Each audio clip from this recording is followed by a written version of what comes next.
क्यों मनाई जाती है आंवला नवमी? आंवला नवमी की कथा, पूजा विधि, महत्व और अमृत की बूंदों का रहस्य। कार्तिक माह के शुक्ल पक्ष की नवमी के दिन आंवला नवमी मनाई जाती है। इसे अक्षय नवमी भी कहा जाता है, क्योंकि इस दिन किया गया कोई भी शुभ कार्य अक्षय फल देने वाला होता है, अर्थात उसके शुभ फल में कभी भी कमी नहीं आती। हमारे आयुर्वेद में आंवला को आयु और आरोग्यवर्धक कहा गया है।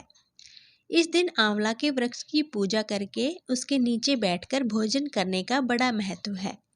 माना गया है कि इससे संपूर्ण वर्ष आयु आरोग्य बना रहता है। इस दिन आंवला के फल का सेवन किया जाता है।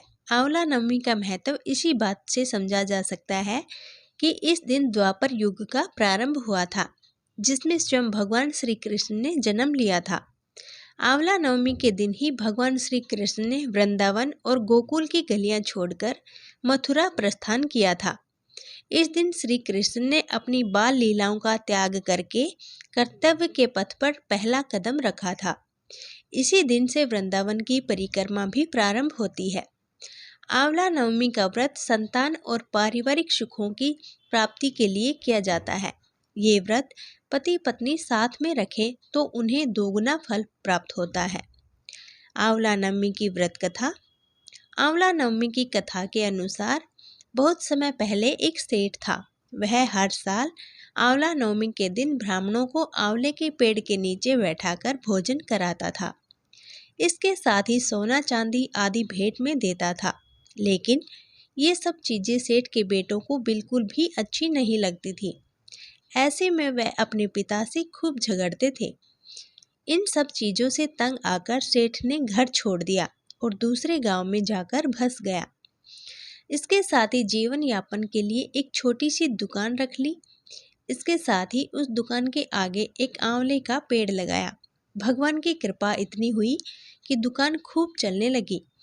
इसके साथ ही उसने अपने नियम को न तोड़ते हुए हर साल आंवला नवमी के दिन विधिवत पूजा करने के साथ ब्राह्मणों को भोजन कराकर दान भी देता था। वहीं दूसरी ओर सेठ के पुत्रों का व्यापार ठप हो गया।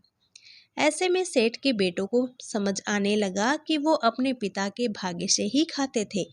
अपनी गलती समझकर वे अपने पिता के पास गए और अपनी गलती की माफ़ी मांगने लगे। फिर पिता के कहने के बाद उन्होंने भी आंवला के पेड़ की पूजा शुरू कर दी और दान करने लगे। इसके प्रभाव से सेठ के बेटों के घर पहले की तरह खुशहाली आ गई और सुख समृद्धि के साथ रहने लगे। आंवला नवमी के दिन व्रत रखकर आंवले के पेड़ और भगवान विष्णु की पूजा करते हैं। धार्मिक मान्यता के अनुसार आंवला नवमी से ही द्वापर युग का प्रारंभ हुआ था। आंवला नवमी और शंकराचार्य की कथा। एक कथा के अनुसार एक बार जगत गुरु आदि शंकराचार्य भिक्षा मांगने एक कुटिया के सामने रुके। वहां एक बूढ़ी औरत रहती थी जो अत्यंत गरीब और दयनीय स्थिति में थी। शंकराचार्य की आवाज सुनकर वह बूढ़ी औरत बाहर आई। उसके हाथ में एक सूखा आंवला था। वह बोली, महात्मन, मेरे पास इस सूखे आंवले के सिवा कुछ भी नहीं है जो आपको भिक्षा में दे सकूं। शंकराचार्य को उसकी स्थिति पर दया आ गई और उन्होंने उसी समय उसकी मदद करने का प्रण लिया। उन्होंने अपनी आंखें बंद की और मंत्र रूपी 22 श्लोक बोले। ये 22 श्लोक कनकधारा स्तोत्र के श्लोक थे।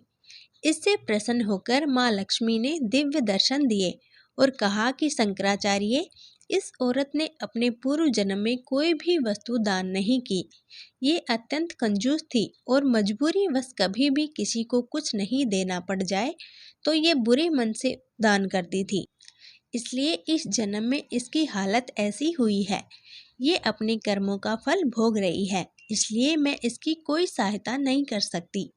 शंकराचार्य ने देवी लक्ष्मी की बात सुनकर कहा, हे महालक्ष्मी, इसने पूर्व जन्म में अवश्य दान धर्म नहीं किया है, लेकिन इस जन्म में इसने पूर्ण श्रद्धा से मुझे ये सूखा आंवला भेंट किया है।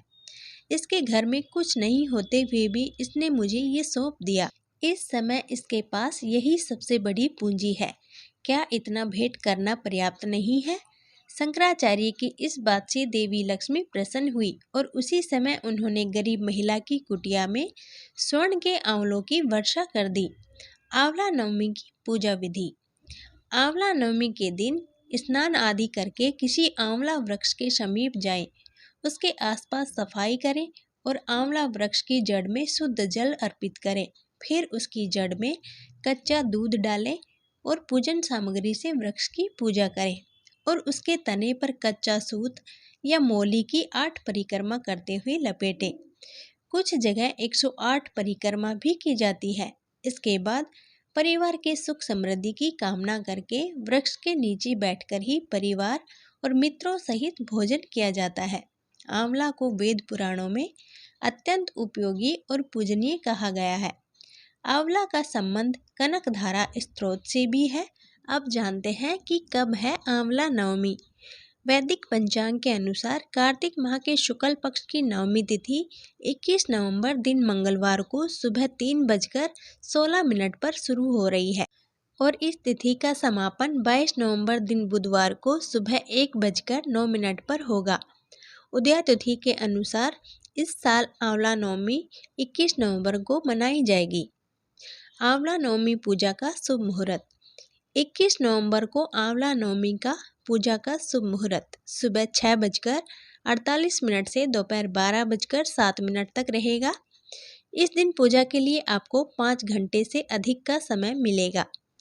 इस दिन का शुभ मुहूर्त या अभिजीत मुहूर्त दिन में 11:46 से दोपहर 12:28 तक रहेगा। आंवला नवमी के 4 महत्व। आंवला नवमी के दिन आंवले के वृक्ष में भगवान विष्णु का वास होता है। इस वजह से आंवले के पेड़ की पूजा करते हैं और आंवले का भोग भी लगाया जाता है। आंवले को ही प्रसाद स्वरूप ग्रहण करते हैं और विष्णु कृपा से अक्षय पुण्य प्राप्त होता है। धार्मिक मान्यताओं के अनुसार आंवला नवमी के दिन आंवले के पेड़ से अमृत की बूंदें टपकती हैं। इसलिए इस दिन आंवले के पेड़ के नीचे बैठने और भोजन करने की परंपरा है। ऐसा करने से सेहत अच्छी रहती है। आंवला नवमी को भगवान विष्णु ने कुष्मांड राक्षस का वध किया था, इसलिए इसे कुष्मांड नवमी भी कहते हैं। आंवला नवमी पर कुष्मांड यानी कद्दू का दान करते हैं। धार्मिक मान्यता के अनुसार आंवला नवमी से ही द्वापर युग का प्रारंभ हुआ था। दोस्तों, आपको ये कथा कैसी लगी कमेंट करके ज़रूर बताएं। वीडियो पसंद आई हो तो वीडियो को लाइक और हमारे चैनल को सब्सक्राइब ज़रूर करें। धन्यवाद।